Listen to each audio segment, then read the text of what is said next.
नमस्कार। मैं ज्योतिषाचार्य नयन कुमार झा। अगर ये मेरा वीडियो आपको पसंद आए तो कृपया आप इसे लाइक करें और सब्सक्राइब भी करें। आज हम जानेंगे कि मकर लग्न के लिए किन ग्रहों की युति हमेशा देते हैं अशुभ फल।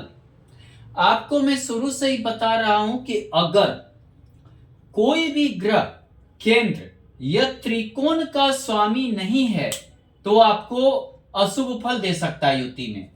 शनि केंद्र और त्रिकोण का स्वामी है, अशुभ फल नहीं देगा। शुक्र त्रिकोण का स्वामी है, बुध त्रिकोण का स्वामी है, जो अशुभ फल नहीं देगा। मंगल केंद्र का स्वामी है, एकादश का है, नहीं देगा। चंद्रमा मार्केस भी है तो केंद्र का भी स्वामी है, शुक्र भी केंद्र का स्वामी है, त्रिकोण का स्वामी है, यानी कि अशुभ फल नहीं देगा। अब चलते, गुरु यहां पर तृतीय भाव और द्वादश का स्वामी है, न केंद्र का स्वामी है न त्रिकोण का स्वामी है, गुरु अशुभ फल देगा। सूर्य अष्टम भाव का स्वामी है, अशुभ फल देगा। अगर आपके मकर लग्न के कुंडली में सूर्य और गुरु अगर लग्न में है तो आप हमेशा अपने शरीर की चिंता करेंगे, रोग की चिंता करेंगे, आपका मोटापा भी बढ़ेगा और आप पेट के रोगी होंगे। पेट यानी जो है समझिए कि पाचन तंत्र का रोगी बनाएगा। सूर्य यहां शनि के घर में है, अष्टमी होकर है, तो आपको मानसिक यानी समझिए कि हेडेक वगैरह इत्यादि आपको देगा, हेडेक की बीमारी देगा। और ये समझिए द्वादशीस के और तृतीयस के साथ है, उम्र भी आपकी कम करेगा।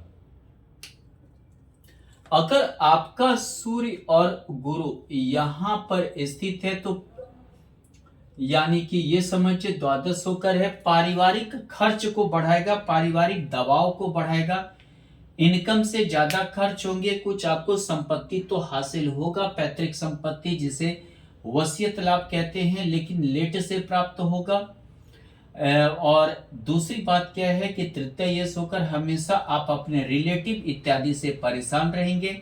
आपके रिलेटिव आपका धन खाना चाहेंगे, आपके पड़ोसी से भी आप हमेशा जो है दिक्कत में रहेंगे। अपना बाहुबल सामर्थ्य अपने ही लोगों को डैमेज करने में लगाएंगे।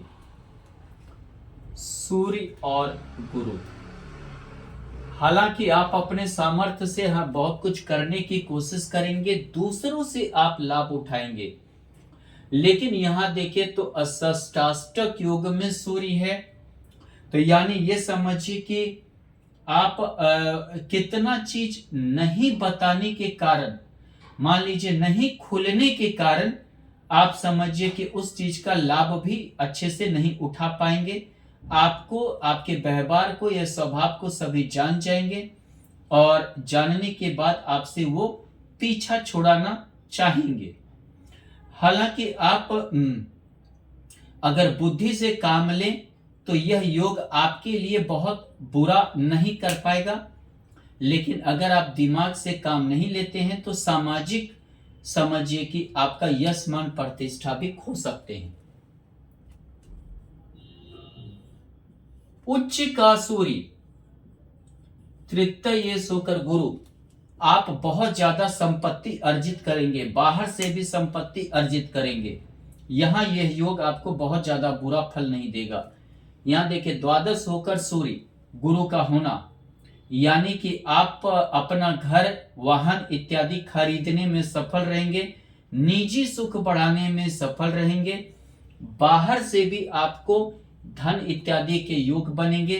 लेकिन कभी कभी ऐसा होता है, भले आप कमाएं या आपके परिवार में आपके पिता कमाएं, जो भी कमाएं, लेकिन आपके परिवार में आप दूसरे के ही ज्यादा चलेगा, जैसे बुआ, चाची, चाचा इत्यादि, मामा इत्यादि का कुछ ज्यादा चलेगा, जिसके कारण क्या है कि आपको थोड़ा सा उनसे रोष भी रहेगा।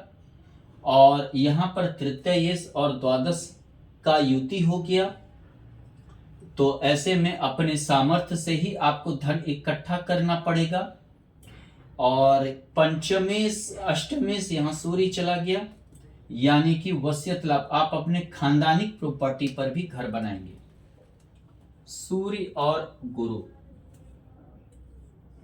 धार्मिक ज्ञान लेंगे, गुप्त ज्ञान लेंगे, जिसको बोलते हैं गुड़ ज्ञान लेना, धार्मिक आध्यात्मिक ज्ञान लेंगे, टीचर लेक्चरर प्रोफेसर बनने की के योग रहेंगे, लेकिन पेट की समस्या से बहुत ज्यादा पीड़ित रहेंगे।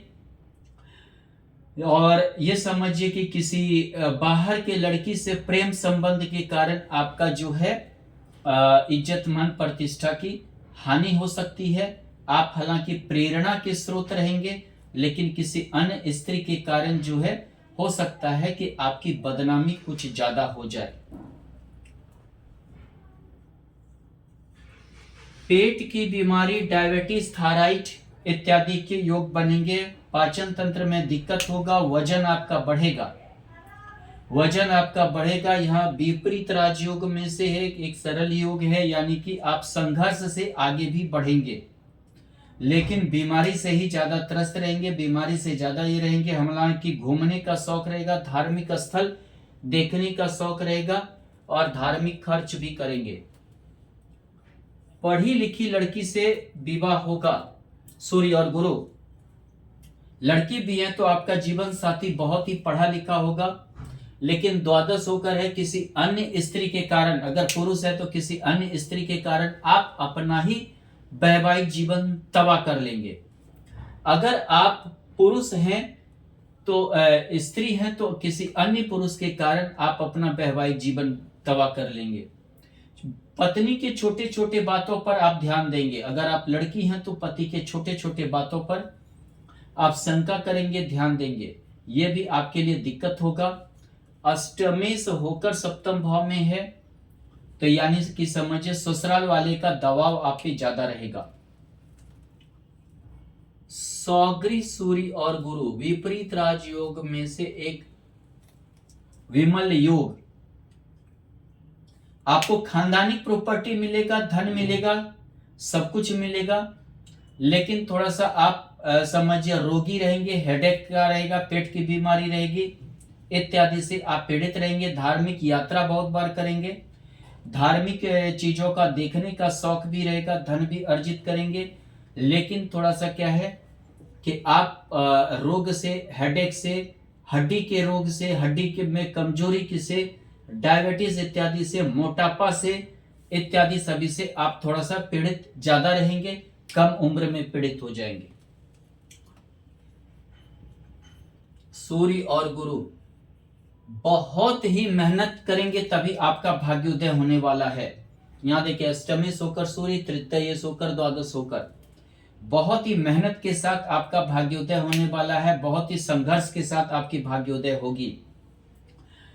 जब तक आप कार्य करेंगे तभी तक आप समझिए कि उन्नति करेंगे, जब तक मेहनत रहेगा तभी तक आपकी उन्नति रहेगी, तभी तक ज्यादा उन्नति करेंगे। लेकिन आप पीएचडी, मास्टर डिग्री या उच्च विद्या आप हासिल करेंगे, हो सकता है उच्च विद्या के लिए आप विदेश भी जाएं। आपका थोड़ा सा समय अगर डाउनफॉल की ओर भी जाएगा तो आपका हालांकि जल्दी अप होगा। द्वादश भाग्य भाव की ओर है, यानी कि समझिए कि आप जल्दी अपने जीवन में तरक्की कर लेंगे। हालांकि लापरवाही यदि आप करेंगे, द्वादश थोड़ा सा भाग्य भाव में है, यानी अगर आप लापरवाही करेंगे तो आपकी उन्नति वहीं से रुक जाएगी। नीच का सूर्य और गुरु कार्य क्षेत्र में आपको यश नहीं मिलेगा, यश मान प्रतिष्ठा का कमी कर देगा। काफी मेहनत से आप उठेंगे, आप अपने करियर को काफी मेहनत से बनाएंगे। क्रेडिट जल्दी आपको नहीं मिलेगा, किसी काम का क्रेडिट बहुत ही लेट से मिलेगा, जब तक मिलेगा देर हो चुका होगा। अष्टम होके हमेशा परिवर्तनशील आपका समझिए कि करियर होगा, करियर में बदलाव बहुत जल्दी जल्दी होंगे और बहुत ही उतार चढ़ाव के साथ आप प्रगति करेंगे। कभी कभी नौकरी वगैरह भी छूटने के योग होंगे। द्वादश होकर गुरु यहाँ पर दसम भाव की ओर, यानी कि कार्य को बदलेंगे या समझिए समय अनुसार सोचेंगे तो ठीक है, नहीं तो आप जो है बहुत ही कम पैसे में ही आप वहीं तक लटक जाएंगे अगर प्राइवेट जॉब है। सूर्य और गुरु, ससुराल से आपको लाभ होगा, बड़े भाई बहन से आपको लाभ होगा, हालांकि विदेश जाएंगे तो सफल नहीं होंगे, लौटना पड़ेगा आपको विदेश से। लेकिन बड़े भाई बहन से लाभ होगा और ससुराल से लाभ होगा, आपको इंश्योरेंस लाभ मिलेगा, आपको पेंशन लाभ मिलेगा, आपको समझिए कि जिसको बोलते हैं वसीयत लाभ भी मिलने की संभावना बहुत ज्यादा रहेगी। यहां पर अगर है तो बहुत ज्यादा बुरा नहीं है। सूर्य और गुरु, घुमक्कड़ आप ज्यादा रहेंगे, धार्मिकता आप में ज्यादा रहेगी, धार्मिक यात्रा आप ज्यादा रहेंगे, गुण ज्ञान आप हमेशा हासिल करेंगे, विदेश में नाम होगा, घर से दूर नाम होगा, परिवार से अलग थलग रहेंगे, और ये समझिए कि रोगी भी रहेंगे। खासकर गुरु लीवर संबंधी समस्या देता है, सूर्य हेडेक देता है, इस रोग से भी आपको जूझना पड़ेगा। धन्यवाद।